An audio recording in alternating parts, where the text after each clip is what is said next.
Hi, my name is Lane. Welcome to Preaching Donkey. Typically, once a week, I release a video on preaching technique and helping people improve their preaching. But today, I'm not going to do that in the same way that I normally do.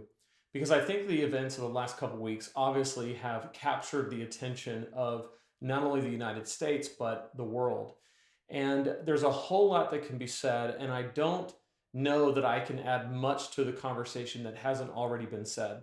And to be honest, I've spent a lot of time listening to what church leaders are saying and listening to what faith leaders of the Black community are saying, and not just trying to give my opinion.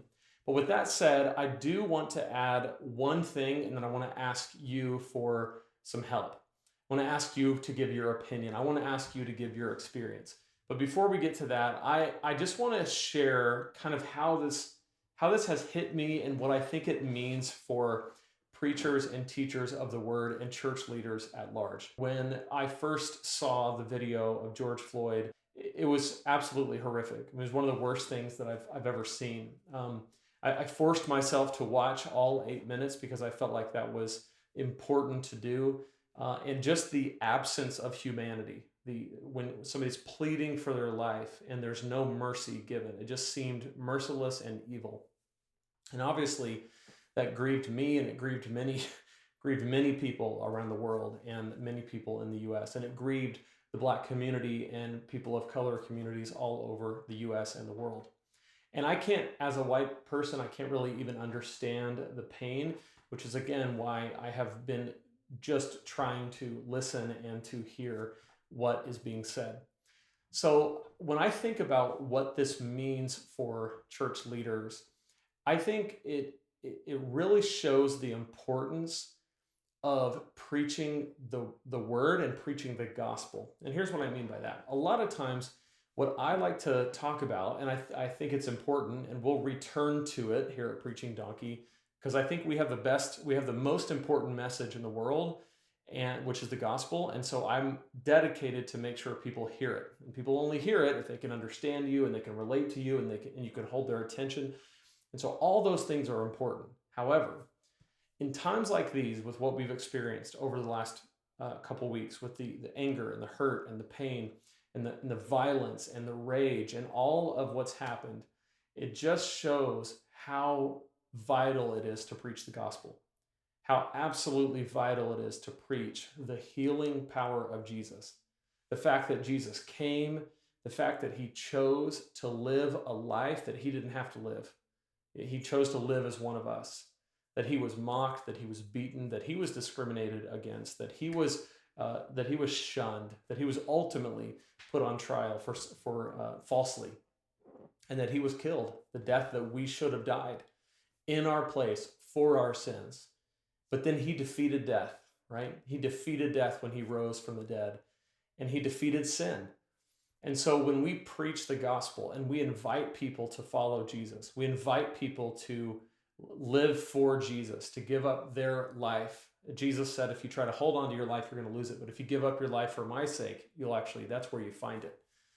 When we invite people to do that week after week after week in our churches, what we're doing is we're showing the answer, because there is no answer other than the gospel. There is no answer other than Jesus.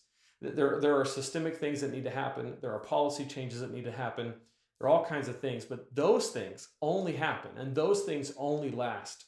And real change only actually happens when we have people who are submitted to Jesus and walking with Jesus and loving the way Jesus loved, and looking for ways to love people the way Jesus looked for ways to love people, and loving their neighbor as themselves the way Jesus did. And so that's really all that I want to add to the conversation this week. Again, so much has already been said, but here's what I would like for you to do. I want to invite you to do this. I know at my church on Sunday, we invited some faith leaders from the Black community in our city to share with us. And we listened as a church, we listened to the experiences that they have. And it was amazing. I want to know what you've done at your church. How are you as a church responding to this? Maybe you're being very vocal on social media as a church leader. Maybe you're not. Maybe you're doing more of a listening approach. Maybe you have invited people to speak. Maybe you are a faith leader of color in your community. I would love to hear from you. So in the comments, or you can just email me at lane@preachingdonkey.com if you don't want to comment in the comment section.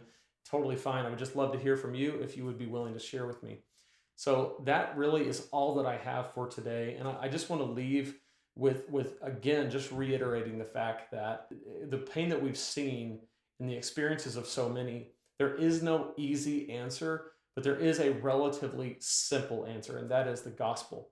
And that is why we as church leaders cannot stray from the vital truth of Jesus, of following Jesus, and of submitting to Jesus, and of giving up what we want for his life that he gives, which defeats sin. It defeats racism. It defeats death. It defeats hell. It defeats the grave. It defeats the discrimination. It defeats hate.